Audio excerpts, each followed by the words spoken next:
The desert wind howled like a wounded animal across the abandoned village, kicking up clouds of dust that choked the moonlit sky. 15 armed men moved through the shadows, their rifles glinting, voice low with the confidence of predators who believed they owned the night. They had no idea that death was already among them, silent, patient, and wearing the face of a woman they dismissed hours earlier as just another civilian hostage. Sarah Kane's heart beat steady, her breath controlled, the way it had been trained to do in the freezing depths of Coronado's surf. She was no longer the trembling aid worker they'd zip-tied in the corner of the mud brick house. She was a ghost with a mission, and in 10 minutes, the world would remember why the Navy SEALs never leave their own behind. If this is the kind of heart-pounding story that keeps you up at night, hit that subscribe button right now so you never miss what happens next. It had started 3 days earlier in a refugee camp on the edge of no man's land. Sarah had been there undercover, her SEAL trident tattoo hidden beneath a long-sleeved shirt,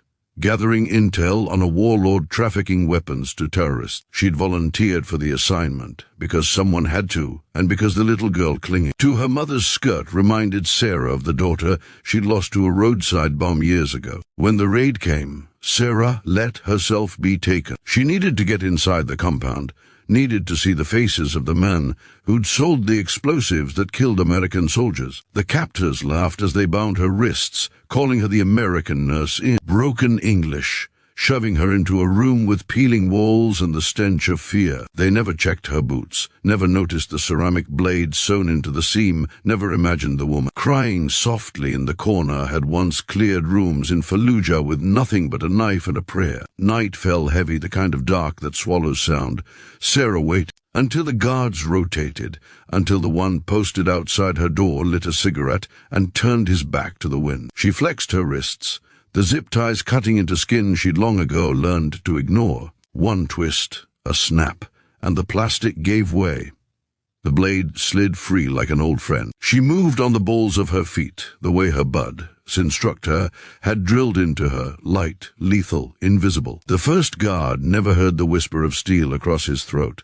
He slumped against the wall, eyes wide in eternal surprise. Sarah caught his rifle before it clattered, easing him to the ground. 1 down, 14 to go. She ghosted through the compound, a shadow among shadows. The warlord, a scarred brute named Khalid, sat at a table counting cash, his lieutenants laughing over bottles of stolen whiskey. Sarah's pulse thrummed with the old familiar rage, the kind that had kept her alive through Hell Week and worse. She slipped into the ventilation shaft above the kitchen, her body compact and strong from years of rucking 80 pounds through sand. The metal groaned once, she froze, breath held, then continued when the voices below didn't falter. Dropping silently into the pantry, she counted heartbeats.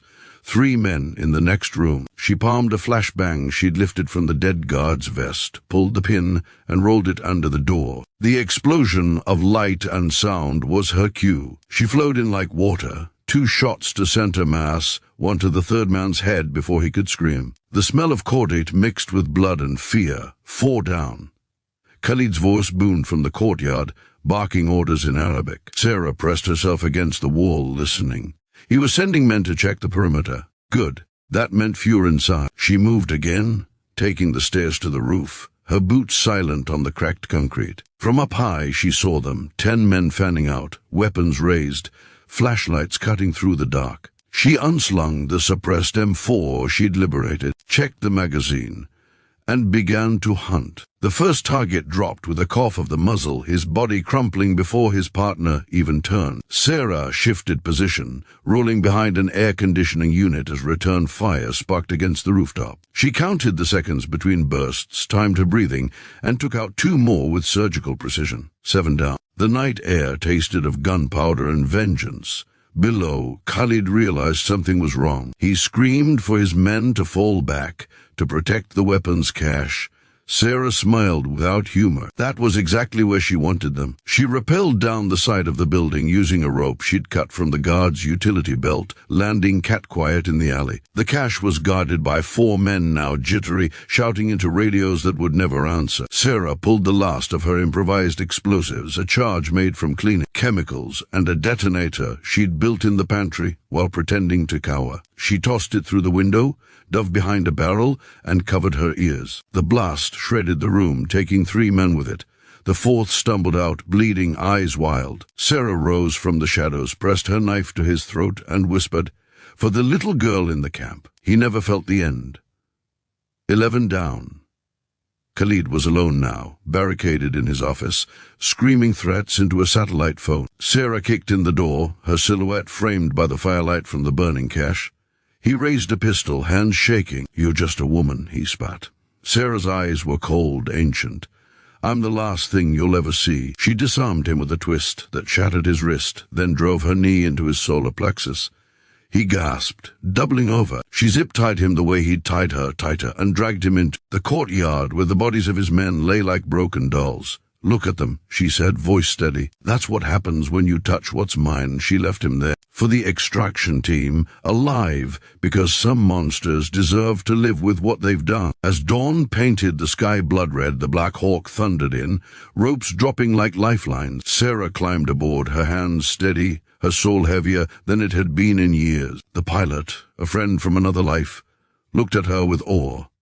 15 and 10 minutes, he asked. Sarah just nodded, staring out at the village shrinking below. She thought of the little girl who'd never know her name, of the daughter she'd never hold again, of the trident burned into her skin beneath the blood and dust. She was a SEAL, yes, but she was also a mother, a widow, a woman who'd walked through fire and come out the other side carrying the ashes of everyone she couldn't save. The helicopter banked toward home, and Sarah closed her eyes. She'd eliminated 15 targets, but the war inside her would never end. Some victories taste like ash, and some heroes wear their scars where no one can see. The desert fell away beneath her, and for the first time in days, Sarah Kane let herself cry. From which part of the country are you watching this video?